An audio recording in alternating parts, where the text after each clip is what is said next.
Halo semuanya, perkenalkan nama aku Tarsardo Marbun, aku mahasiswa Fakultas Kedokteran Gigi Universitas Airlangga, angkatan 2019. Jadi dulunya aku mahasiswa di kampus PKN STAN, angkatan 2018, jurusan Manajemen Keuangan, Prodi Diploma 1 Kebendaharaan Negara. Jadi aku bakalan ceritain ke kalian pengalaman aku, mulai dari aku perjuangan SBMPTN, sampai aku bisa berkuliah di PKN STAN, sampai aku bisa pindah ke Fakultas Kedokteran Gigi Universitas Airlangga. Nah, jadi pada tahun 2018, which is itu 2 tahun yang lalu, aku bener-bener berjuangin banget buat bisa lolos di SBMPTN. Selama 1 tahun di kelas 3 SMA itu, aku matiin Instagram, aku matiin Facebook, jadi aku cuma pakai WhatsApp sama lain untuk grup SBMPTN. Bahkan nih, di weekend, aku pakai waktu buat belajar. Nongkrong sama teman-teman, aku usahain bawa buku. Sekecil apapun kesempatan, aku selalu bawa buku. Karena aku mikirnya gini, di saat aku tidur-tiduran, di saat aku rebah-rebahan, main HP, scrolling Instagram, sainganku pasti sedang belajar, sedang ambis. Jadi aku nggak mau kalah dan aku pengen buktiin aku bisa dapetin jurusan yang aku pengen. Dan tibalah waktunya SBMPTN. Pada saat pengumuman aku nggak diterima. Aku gagal dan itu sumpah sedih banget. Ini kayak terasa useless, terasa perjuanganku kayak sia-sia banget. Tapi aku nggak mau nyerah. Aku bakalan coba UTUL UGM sama mandiri-mandiri lainnya pada saat itu. Dan akhirnya aku mendaftar. Namun pada saat yang bersamaan, pendaftaran SPMB-PKN STAN juga dibuka. Teman-teman SMA aku banyak banget yang daftar. Kayak euforia karena banyak yang daftar. I was like, okay, aku ikut. Tapi karena aku memang nggak tahu apa-apa tentang STAN, dan bahkan yang daftarin aku itu temanku. Jadi pada saat itu jurusan yang dipilihin D3 Pajak, D1 Kebendaharaan Negara, dan D1 Pajak. Pas aku lagi nunggu waktu UTUL UGM, aku benar-benar kayak, ya udah apapun hasilnya aku harus terima. Dan ternyata aku tetap nggak diterima di UTUL UGM. Dan mau nggak mau, aku cuma punya harapan itu di SPMB-PKN STAN. Pas pengumuman SPMB-PKN STAN, aku ingat banget itu aku udah tidur. Dan teman-temanku nelfon dan ternyata aku lolos. Dan itu udah jam 12 malam. Dan aku seneng banget, aku langsung ke kamar mamaku, aku langsung peluk dan kayak akhirnya ada universitas yang nerima aku gitu. Dan aku seneng banget, aku langsung berangkat ke Jakarta untuk pendaftaran ulang. Tibalah masa perkuliahan di PKN STAN itu masih euforianya maba, masih semangat banget.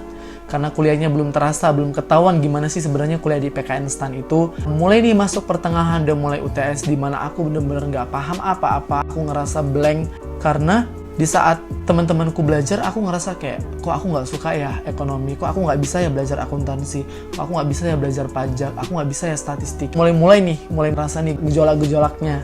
Aku kayak berpikir gini, gimana kalau misalnya tahun depan aku coba lagi? Karena kayak aku mikir, aku hidup 1 kali doang.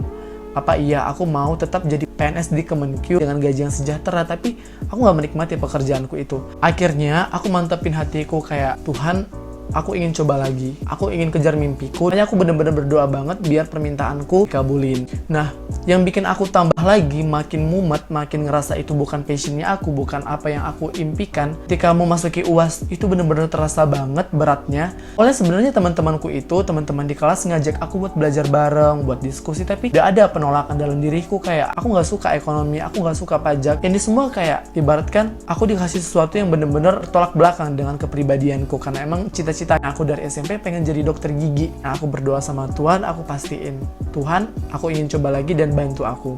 Begitu UASku kelar, di semester 2 aku bener-bener bagi waktu belajar STAN sama belajar buat SBMPTN. Apapun ceritanya aku harus kejar. Bener-bener bagi waktu, Senin, Selasa, Rabu, Kamis, Jumat itu belajar buat di STAN. Tapi aku bener-bener selalu sisipin SBMPTN-nya. Dan Sabtu Minggu aku bener-bener porsir buat belajar SBMPTN.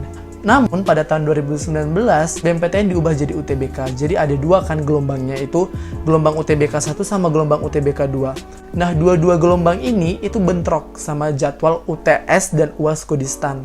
Jadi mau nggak mau aku harus ngorbanin salah satu. Aku benar-benar mempertimbangkan antara UTS di PKN STAN sama di UTBK. Karena kalau misalnya aku milih UTBK dan aku auto drop out di PKN STAN, ketika aku milih UTBK, aku punya jaminan apa emang? Dan aku nggak tahu kan sistem UTBK yang baru itu kayak gimana. Jadi aku nggak berani ngambil jalan ini. Aku memilih UTS di STAN dan aku membiarkan UTBK aku hangus. Aku ngerasa pas di UTBK gelombang kedua aku bisa ikut. Ternyata pas UTBK gelombang kedua itu bentrok sama jadwal UASku di STAN. Mau nggak mau lagi aku harus ngorbanin salah satu.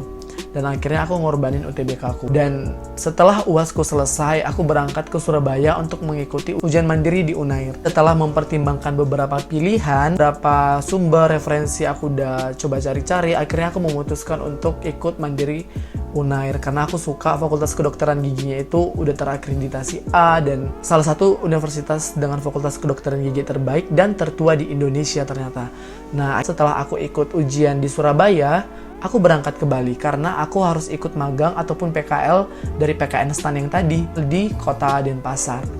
Nah, 2 hari aku magang, aku dapat pengumuman. Itu bener-bener jam 6 pagi, aku udah seragam kerja, aku udah pakai pakaian kerja, tepatnya itu pakai pakaian adat Bali. Aku buka pengumuman di HP aku dan ternyata aku diterima di Fakultas Kedokteran Gigi Universitas Airlangga. Karena masih kaget banget, itu pagi banget, mamaku sampai bilang kayak gini, coba di reverse pengumumannya kali aja ada yang salah atau error, dan ternyata benar, aku diterima dan puji Tuhan banget. Dan kain adat Bali yang harusnya aku pakai kerja itu langsung aku buka semua, aku copot, aku langsung pergi liburan ke pantai. Aku seneng banget, aku berdoa sebanyak-banyaknya sama Tuhan, aku bisa diterima di jurusan yang aku mimpi-mimpikan dari aku SMP gitu loh. Yang pengen aku tekankan di sini itu jangan sampai kalian memilih jurusan yang salah. Aku udah banyak banget menerima cemoohan atau dikatakan gak bersyukur, dijulitin, dikatakan merebut tempat-tempat orang yang pengen berkuliah di PKN STAN. Sementara pola pikirnya aku tuh kayak gini, hidupku cuma 1 kali. Masa iya ketika aku nanti lulus dari PKN STAN, aku jadi aparatur sipil negara, dan iya aku kerja dengan gaji yang mencukupi, gaji yang sejahtera, tapi aku bener-bener gak menikmati pekerjaanku. Dan akhirnya aku memutuskan untuk keluar dari PKN STAN. Yang aku bisa lakukan, aku gak bisa menutup mulut mereka, tapi yang aku bisa lakukan menutup telingaku dengan kedua tanganku. Yang ingin aku juga ceritain ke kalian teman-teman semua, bahkan sampai ke orang tuaku pun dikatain sama orang-orang, dikatain kayak bego banget sih ngikuti kemauan anaknya. Tapi puji Tuhan orang tuaku juga gak peduli sama apa omongan orang yang menjatuhkan terlebihnya. Tapi orang tuaku malah mensupport aku buat berkuliah di jurusan yang aku mimpi.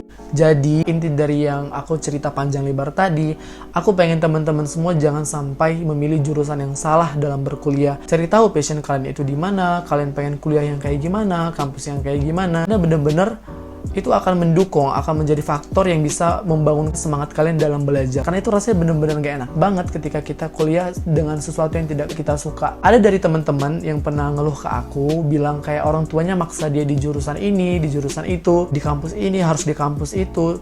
Nah, aku pengen nyampein, coba deh diskusiin, ngomongin baik-baik ke orang tua. Sampein isi hati kalian, pengen kuliah di mana, pengen kuliah jurusan apa. Karena ketika kalian udah dapat restu dan dukungan dari kedua orang tua kalian, apapun jalan kalian pasti diberkatin sama Tuhan. Nah, sekian dari video aku.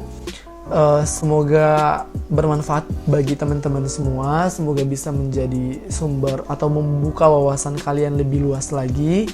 Dan aku minta maaf kalau misalnya ada kata-kata yang kurang enak di hati teman-teman semua. Dan sampai ketemu di video selanjutnya.